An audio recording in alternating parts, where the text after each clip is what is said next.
let me get my junk here out of the way. So the only thing I've done is I got my 2 pieces of 7x7 cardboard, the 1 piece of 7 by, I wouldn't say that's 3-ish. Yeah, 3. Okay. And I glued it to what's going to be the inside of my book. Alright. I'm going to trim this down and where I'm cutting is just enough to get this cut down so I can get this thing moving around up here. I just don't have room up here, y'all. Okay.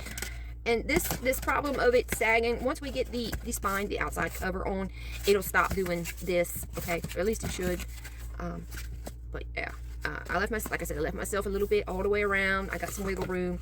I just need to figure out what it is that I'm going to cover this in on the outside. I mean, I could do it, well, I could do it in this brown paper too. I just trying to fold this particular brown paper.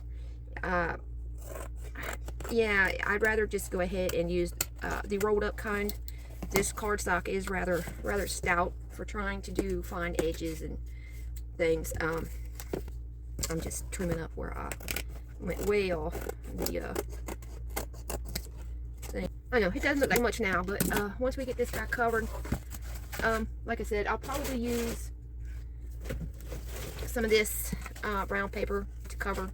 It's a close match to what's already going on the inside.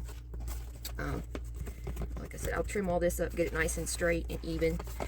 Come back in, cut enough to I can fold up and over the edge. You'll never see where the edge of this color is. And our spine will be going in here, so you won't see that masking tape either.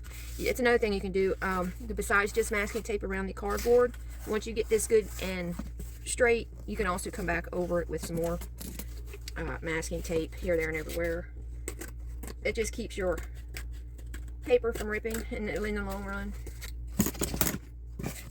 So that's the inside. And then usually I don't worry about the inside until I already have the outside done. But because I have this doubled, I wanted to make sure that the entire inside of this was flat. So I laid it down with the inside down. Okay, even this too. All of it. So that this is going to be coming out towards the back. Alright, so it's puffier back here than it is inside. I hope you can see that. Like I said, I'm going to come back over with this. I'm not going to do the faux leather with that. I'm going to save that for when we do the Victorian Gothic journal. In which case I'll be making faux black leather for the journal we do there.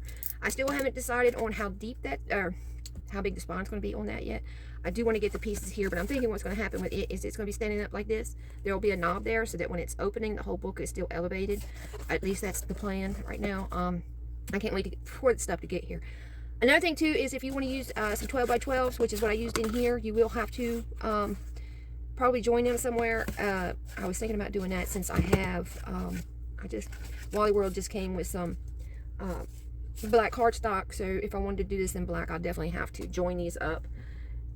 Let's see, I have this, which is just enough to come around the edge of, I would have to bind it to in the middle. And like I said, that's fine. The outside of this, I'm hoping to do 1 inch plus the spine and something totally different. I'll have to get my papers down from up there to find out what color exactly I'm going to be doing. The front end, I do know I have plenty of these to pick from as far as front and back for the journal. So I'm going to get that done. And I'll meet you back here for this. But yeah, for the meantime, 7x7, 7x3, and I got the inside of it mostly. We're going to cover the outside, and then I'll meet you back here. All right, guys, back in a bit.